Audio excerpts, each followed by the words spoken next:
Hey guys, we're starting the episode in a more unconventional way. We had recording issues, so I'm just posing the question, and I'll lead you right straight into Rob's answer. Rob, keep it McLean's answer. And the question is, in regards to Michigan and Wisconsin and the altercation, whose fault is it, and do you think anyone's going to get fired? So here we go.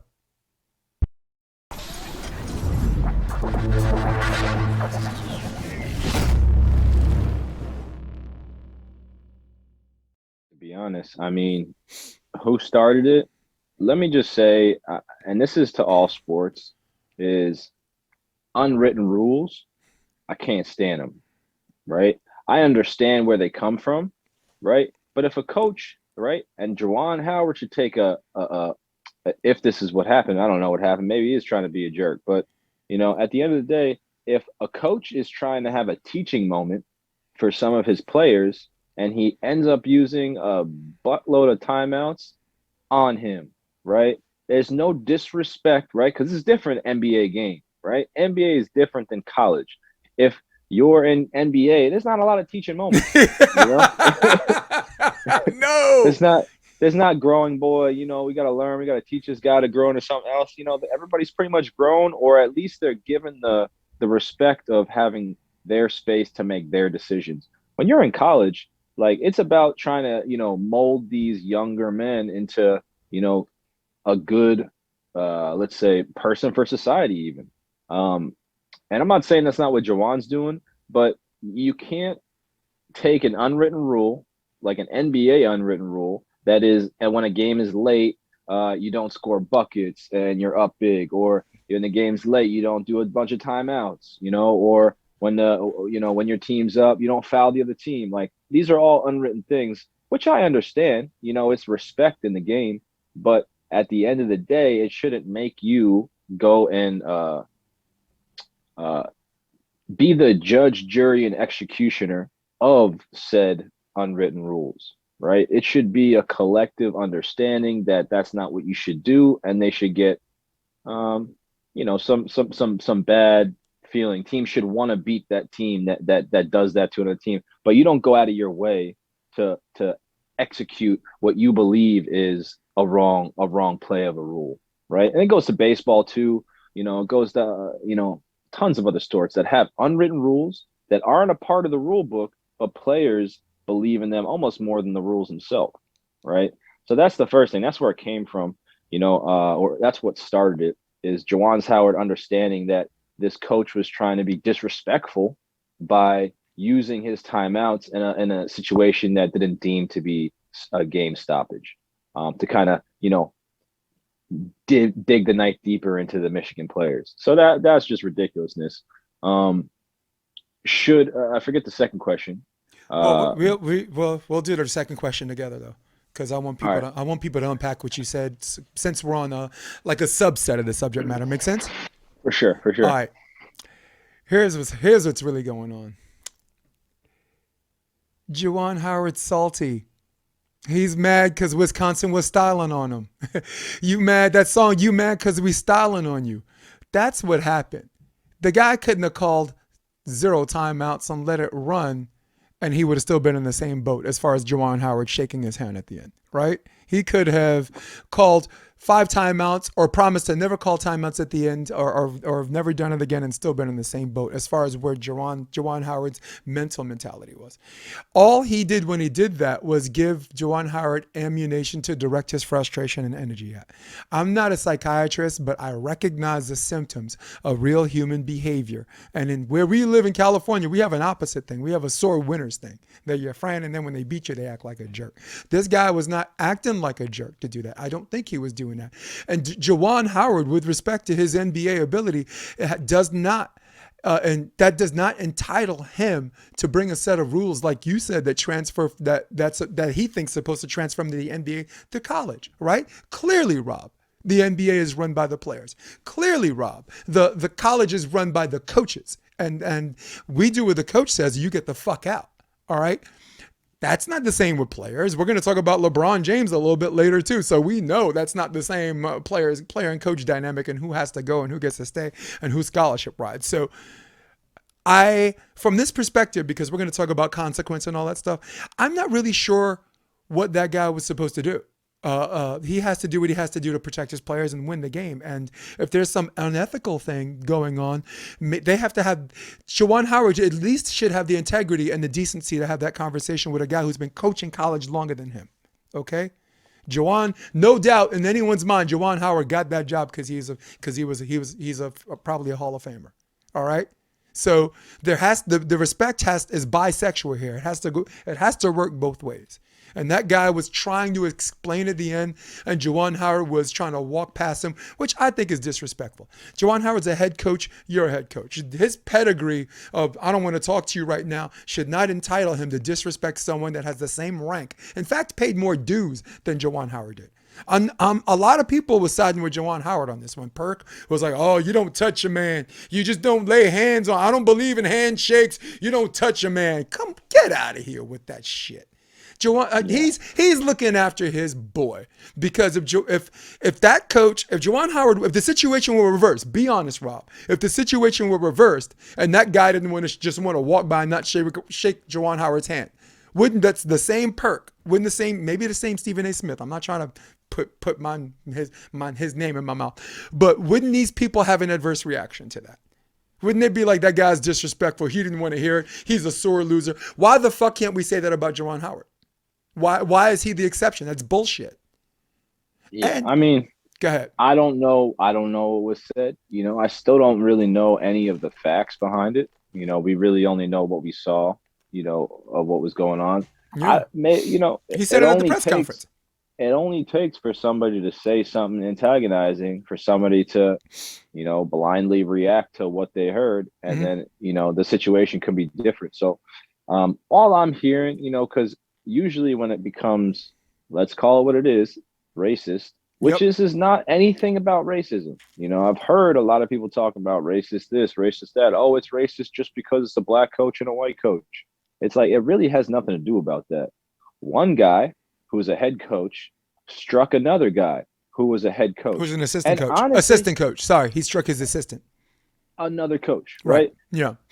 Honestly, it didn't even happen in the first altercation. He came back and struck the other coach. So like it was kind of unnecessary. It was unnecessary, and it created a worse situation. And we can go to our next point, which is, first of all, should Jawan Howard be fired? Absolutely. Are you kidding me? I mean, I don't like the NCAA. I don't like the whole, kids couldn't get paid and stuff. Now they can. Cool. I love that. But when you're talking about like, what's it called? Not even principle. Like when you're talking about what you're trying to stand for as a university, he can't be at Michigan. When you're talking about what you stand for as NCAA basketball, he can't be a part of NCAA basketball because this is his first year. Yeah. Second. Right? Yeah. I mean, this is his first real opportunity, I should say, to coach at a high level, right? Whether it's pro, whether it's high level college, whether it's the best high school in the nation, it's his first chance at coaching at high level. You can't do that stuff. You can't do that. I don't care. I don't care if he was an NBA coach and he struck another assistant NBA coach. You can't do that. You just can't do that. So I'm sorry, he's not a player no more. He should get another job other places, sure. But I'm telling you, he's got to go. I think that's not what you want. I like the point you made, but I would suggest that people that think that it's about race should actually approach this from a different angle as far as celebrity is concerned, right? Like from a race perspective, if it was a white coach that hit a black assistant coach on the other team, there's a lot of white and black people would be like, that dude's gone, right? Because of Howard's celebrity, I think he's going to probably survive this. I don't think we're going to see him again for the rest of the season. We're not going to see him again for the conference playoffs. And God forbid if they even get in at some kind of like, outside looking in bid at the NCAA tournament, you won't see him on the sidelines for that either. Pretty much gone for the rest of the year. And if the school wants to keep him, that's what you got to do. You got to come clean and say my bad, or you got to not show your face until all of this blows over. Now, You brought up a very good point because I didn't think he should get fired, but I think my bias, because he's a celebrity and because he's done really, really good things, particularly last year in the NCAA playoffs as a first-year head coach, that has inspired young men and this and that.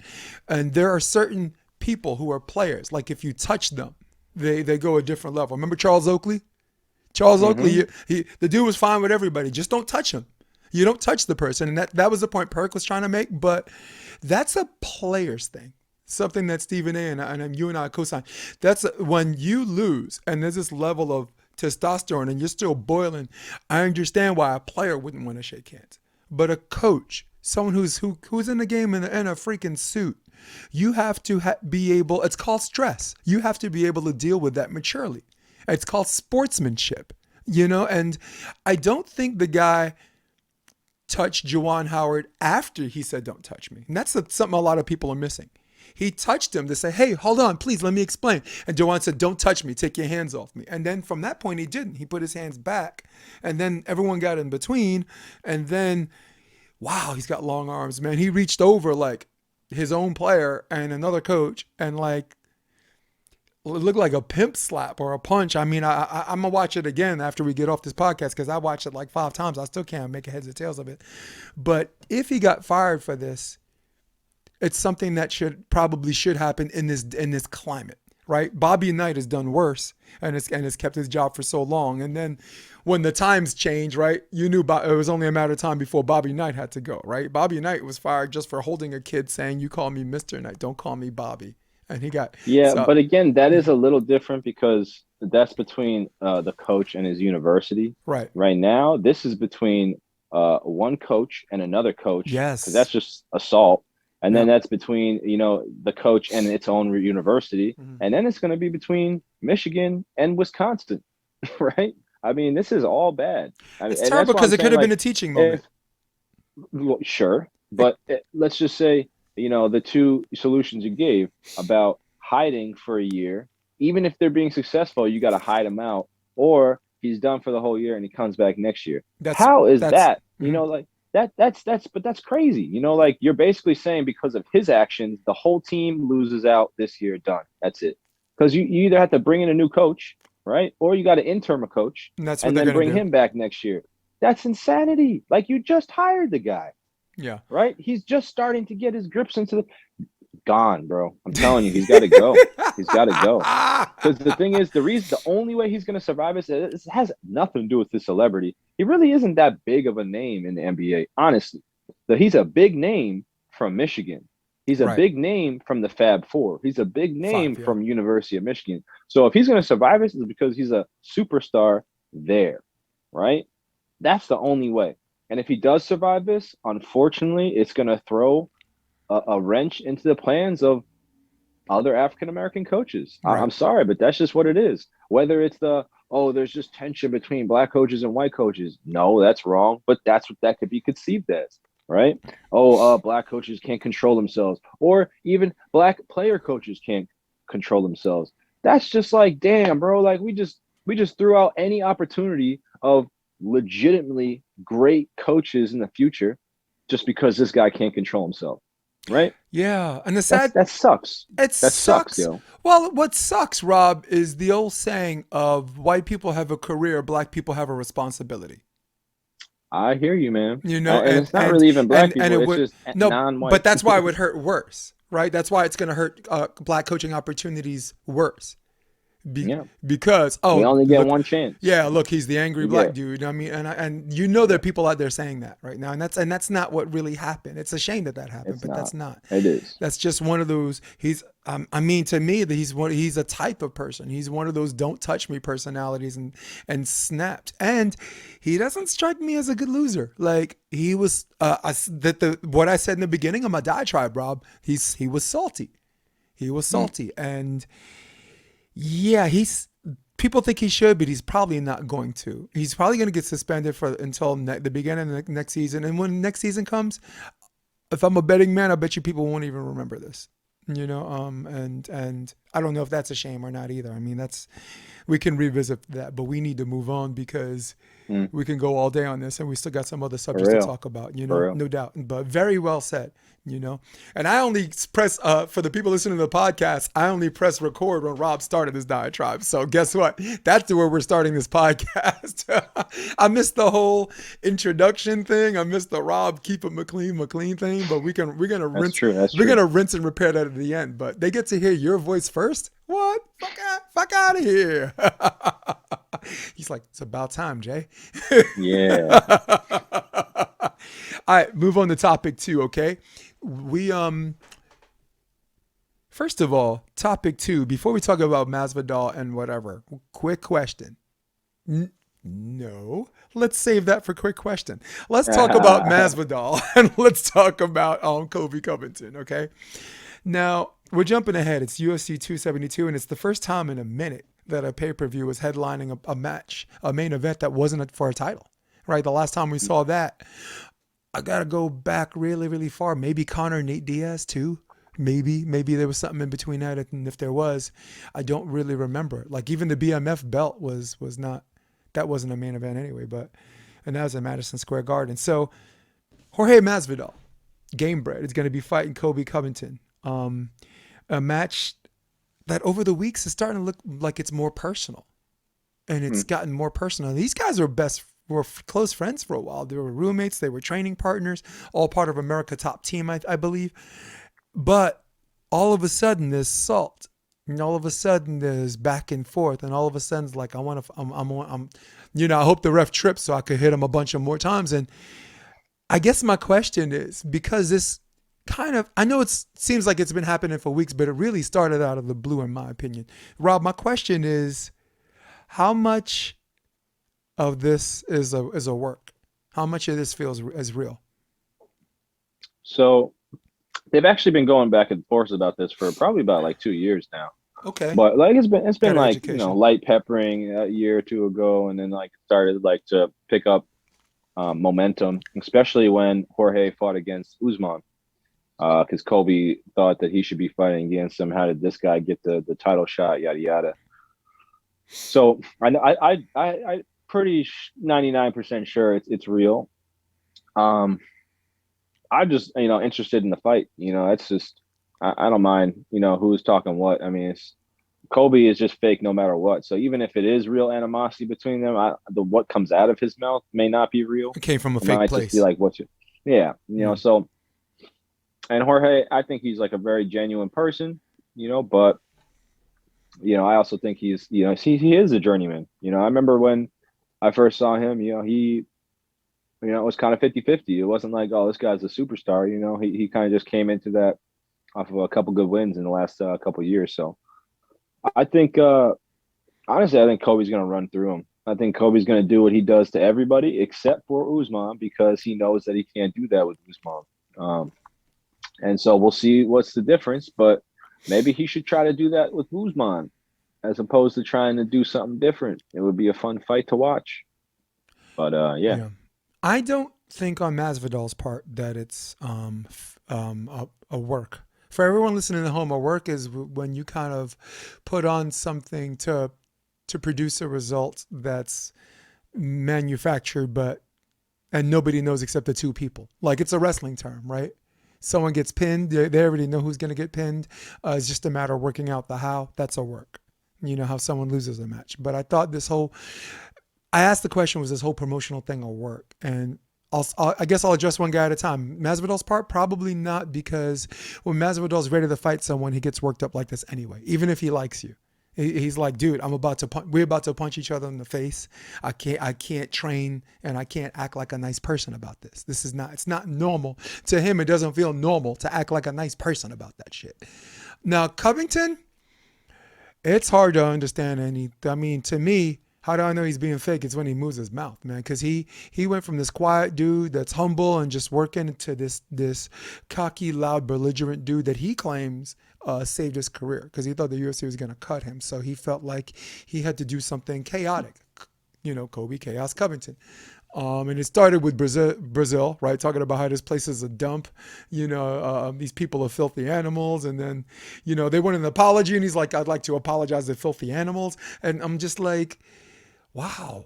That was very Chael Sonnen. Chael Sonnen was like that. He's a quiet dude or whatever. And all of a sudden, he starts barking the whistle. But for some reason, Kobe Covington is taking it to the next level, like outside the cage. He's involved politics in it. I want to put this belt around Trump. I don't even believe he even likes the guy. So, um, I don't think it's a work. And I don't think both of them have the ego check to make it a work. They can't. Their ego is way too here for them to just say, to go behind closed doors. Hey, let's do it this way. So we can generate more tickets. Their ego won't allow that. So to me, it's very, very real. Um, as far as Kobe Covington is concerned, he can't go back. Now the persona is probably real because he's been this way so long, right?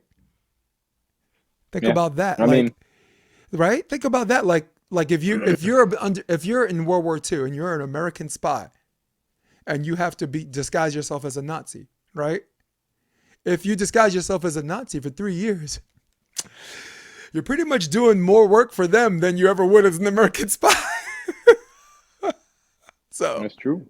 yeah. Can't get lost in the sauce. Yeah. I mean, I think it's also, yeah, I mean, it is what it is. It is what it sounds like. I just think that Kobe is, I think he's just a fake dude. So I actually do believe he could check his ego and go make a deal behind closed doors.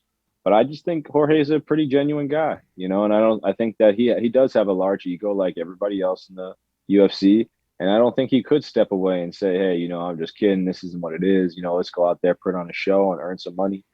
I respect that because I think that's what the game should be. Yeah. And if Kobe needs to, create a persona to get himself these big fights, because at the end of the day, I don't think he's championship material. I mean, I think he could be a champion one day, but I don't think he has that extra gear. I just think he knows what he wants to do, and he's trying to go out there and execute it, and he does a good job at it, and that makes him great. But at the end of the day, I think there's always going to be one guy better than him. And at the moment, it's Usman. I still think Usman has a lot of holes in his games and he can get better. But man, Kobe's not that guy. Kobe's not that guy, man. Yeah. And I so agree with you in the sense that Masvidal spent too much time sticking to his principles and being real to finally break through and finally make the money that he's making only to be a fake, only to be you don't do all of that and then finally get to where you got to go doing it real and then be like, I'm going to do some fake shit. So Right. I'm with you on that. Lewis and Tiobasa, thoughts on that match before we move on? I thought it was going to be exactly what it was. It's the way it I should have thought, been. yeah, I just thought that Tuivasa is a monster inside. I think Derek Lewis just keeps holding his punches, and if you do that, you're gonna allow somebody to get within your range, and within that range is it's worse for a guy with longer arms, big length to fight inside because they're not going to be at the extent of their punches. And yeah, Derek Lewis man, he just is so disappointing. I feel like if he doesn't know it already, he is that gatekeeper in the heavyweight division Yeah. because he's just not going anywhere. He hasn't really, sure he's upped his takedown defense, but at the end of the day, like if you can't stop a fight, if you can't finish a fight, or if you can only finish a fight and you can't do anything else, all they have to do, a good fighter, is avoid your right hand, avoid your left hand. So it's Right. Easier said than done, but you're yeah, right. so sad. Yeah. It is. But again, I think that's why the Dana and all these matchmakers are trying to find guys that are weaknesses for Derek Lewis so they can kind of get him out of this ranking. Because he's been stuck up there. I mean, it was Curtis Blades, it was him, it was what's his name? Alexander Volkov. It was Yeah, I mean, yeah. they had a bunch of people up there, and he was keeping up with them. But now that a lot of those guys have called it quits or Mhm. gone other places, he's still sticking in the same position. He's not really evolving, and you just have like Cyril Gahn, kind of ran right through him. It was Yeah. just like a masterclass. And so, Derek, and it shows with Tuivasa because I still don't believe Tuivasa is a heavyweight championship material type guy, but I Right. think he could evolve and grow into something pretty dangerous in that position. Yeah. But yeah, Derek, man, I think he's far over his plateau, and he's been there for a long time. Well, it's Um, heavyweight. Yeah. yeah, but I mean, if you're not a ground and pound guy, that's fine. But dude, look at the size of him. He could lay on top of somebody and beat the hell out of them. You know what I mean? Or hey, if you want to be standing, like let's see some more kicks. Why not? Why not calf kicks? Like it's not hard for a guy of Derek Lewis's size to calf kick. You know what I Mm, mean? But come on, man. Like those are simple changes, right? yeah. I mean, the biggest change of all we could do, first of all, he should be going to a sports psychologist because he don't throw his hands. He's talked about it. He's talked about how he's gone to a sports psychologist Yes. because after the Ngannou fight, he thought he didn't throw his hands enough. I was like, that's the same fight I've seen you have every fight. Yeah. So Even I the just fights think he's won. But you're right. Even the fights he's ended up winning, yes, he's been hesitant.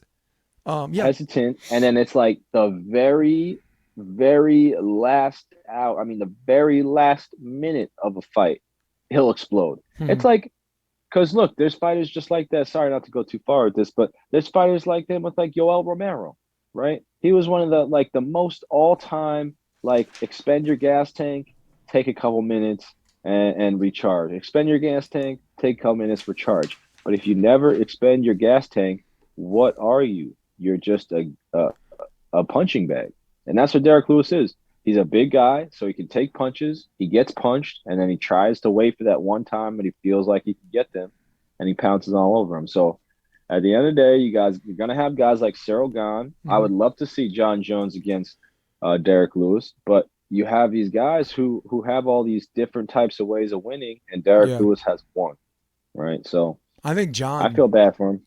I think John moving up to heavyweight will probably be stronger too, and he'll be able to do a lot of the things that Daniel Cormier did to Derek Lewis. Daniel Cormier, Definitely, yeah, I think it'd definitely. be on the ground and be a matter of time. And Jones got nasty, Yep. sharp ass, razor edge elbows too.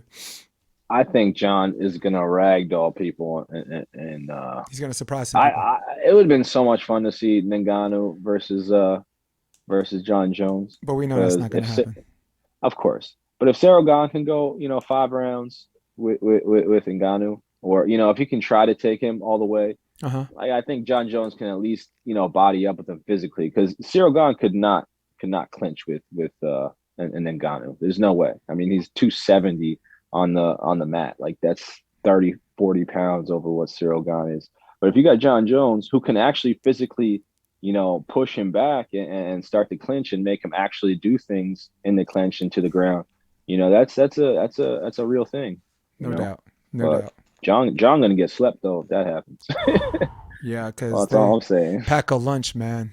There's look and I like to finish with this. The heavyweight division, you're not going to see a whole bunch of people with five match winning streaks because it's a puncher's thing. Like Tuivasa, what he's doing right now is amazing. What Stipe Miocic did, title defenses and getting to the title is these are rare things for the heavyweight division. So for Lewis, I'd like to see him continue to lose weight because he had back problems because of his weight, and if he continues to do that, he'll be more mobile. And the second thing he needs to do is not fight in Houston. Right now he's lost his only two losses the last 3 years, I think, were in his hometown. So maybe don't fight at home. But hasn't he had his toughest fights though there too? Like Yeah. he fought Ngannou there, and he fought who was his last guy he fought? Oh, he fought Tuivasa. Gan and Tuivasa, and those are his two losses in Houston. Guy Tuivasa. Yep. So, Yeah, all I right. mean that's tough. Yeah, it is. Let's go into topic three because we rinse and repair on quick question. Sure. Topic three, I wanted to talk a little bit about Brian Flores because we talked about him 2 weeks ago in the last episode, and you and I rightfully conveyed our personal disgust about the hiring system and what's going on, and kind of the good old boys club and this and that. So he joined the Steelers as a defensive, a linebackers coach and this and that. And Brian, look, Mike Tomlin said all the right things. He said, quote, "I'm excited about Brian Flores joining our coaching staff, given his history of developing and teaching defensive players during his time in the NFL. His resume speaks for itself." I could have just said that and dismissed I could have just skipped all that. His resume speaks for itself, and in fact, I'll just leave it at that. That's What? what he should have said, Yeah, Tomlin. Tomlin did say that. Those Sorry. was quotes. No, I'm saying that's all he should have said. And that's would have been normal Tomlin, right? He's not a man of many That would have words. been, He should have just said the resume speaks for itself. Any yeah. questions? Nope. Bye. Mic So drop. I know the Patriots were in the running because he was a Bill Belichick guy, and the question one is this a fit for him given his circumstances? I'd like to go first. I'd say yes, it's a fit, but only because he wants to continue to work as and you know, and he wants to be a head coach, but at the same time he wants to work, and obviously he's not going to get a head coaching job this year. So it's a fit because he gets to work with a franchise that appreciates people of all colors, that you know, Tomlin's a savage. The coaching staff is a savage. They run a tight ship. They're respected from every player from top to bottom. Tomlin's worst season is 8-8, and Flores is only going to make that better. He's got some moving parts. He's got Watt. He's got, you know. So I think it's a match for both of them. So that's the first question. Matt, is this a match for him at least now? Um, he's one of the most promising young head coaches of Yeah. any news cycle or any NFL season for the next 5 years, right? So, as a defensive assistant coach, I think that the Steelers made pretty good on that. Uh, is it? Yeah, like not even defensive coordinator, defensive assistant coach, right?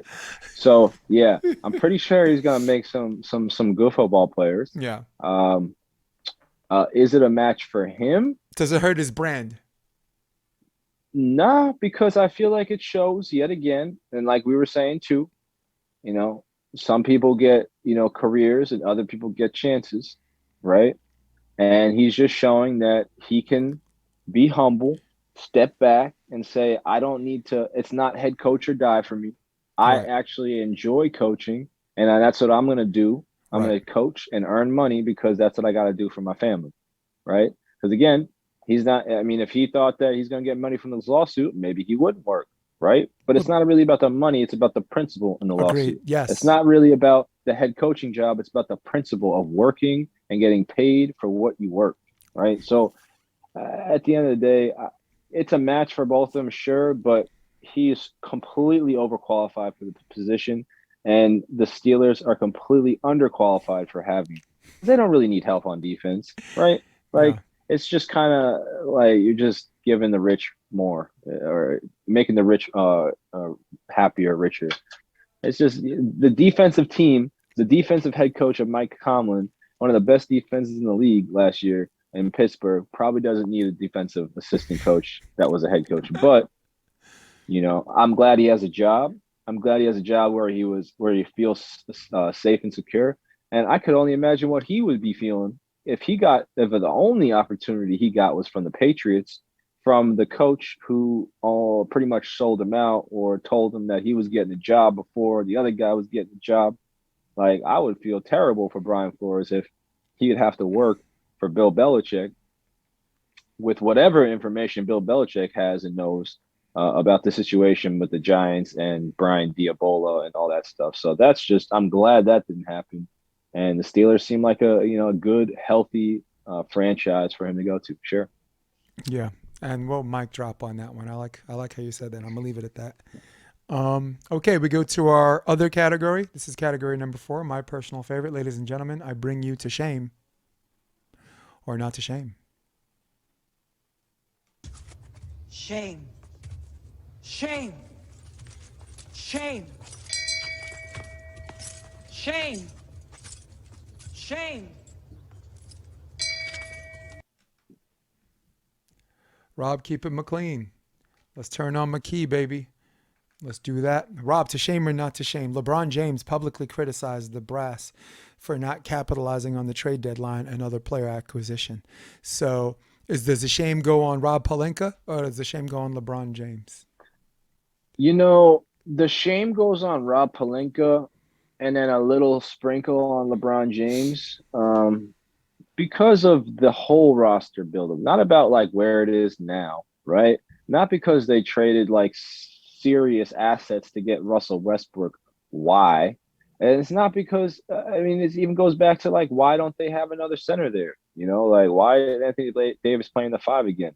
But even past all that, I think it's from the fact that LeBron, and this is where he gets a little sprinkle on it.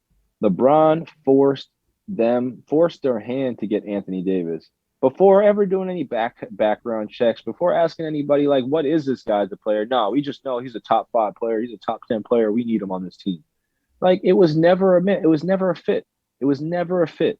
The only reason they won the championship in the bubble was because LeBron was physically capable of carrying a team still. AD, not that guy. So I think it's both of them. Shame on both of them because LeBron is trying to GM, Pelinka's not doing his job, and they created a roster that's not good for either player, right? So It is what it is, but yeah, I think it's a failure all the way around. Well, Rob, my level of shame goes the exact same way that you finished your diatribe on this, okay? Pelinka's not doing his job. LeBron's running the show. And that takes and that answered the question right there. The shame unequivocally goes on LeBron James, and it goes on more the Lakers, the combination of the Lakers and LeBron James. When I was in the military, the reason why I left the military because I never wanted to be put in the position where someone tells me how to fix a generator. I have to do it their way. I have to do it this way. I have to do it that way. And then when a generator is not fixed, and everybody says whose fault is it, they're going to be like it's mine. I'm not the generator mechanic here. So I promised myself when I left the military never to put myself in a position where someone else is the shot caller, but I'm the one responsible when shit goes bad. And that's exactly what's happening here. LeBron James is pulling all the strings. He wants that guy. He demands that guy. LeBron James gets what he wants, but I swear to God and Sonny Jesus, the public has to tell him if you get what you want, but you got to want what you got. Pelinka, he's made some good and bad moves in his career, but you have to know that if you work with LeBron James, you're working with one hand tied behind your back, you know, and leads to the question as I finish with this: where's Dave Blatt? You know, the guy who I feel sorry for is the guy who was brought in from the Russian league, who was an amazing coach that had to deal with that, you know. And I make it sound like LeBron's a bad person, but you can't. Oh, he's got this basketball IQ. He's been playing all his life. So then don't fire no GM, or don't be pointing the finger at no GM because he has no control over someone that we as the audience don't want him to have control over, right? LeBron fans, even the LeBron fans, they don't want some GM to have control over LeBron decisions, but they want to be fired, man. Go to hell with that. Get the hell out of here with that. You know, anything you want to say before we go to quick question? No, all good. Nice. Rob's like, fuck that. You on fire right now. I ain't messing with you. All right, Robbie, your favorite one. We go into quick question.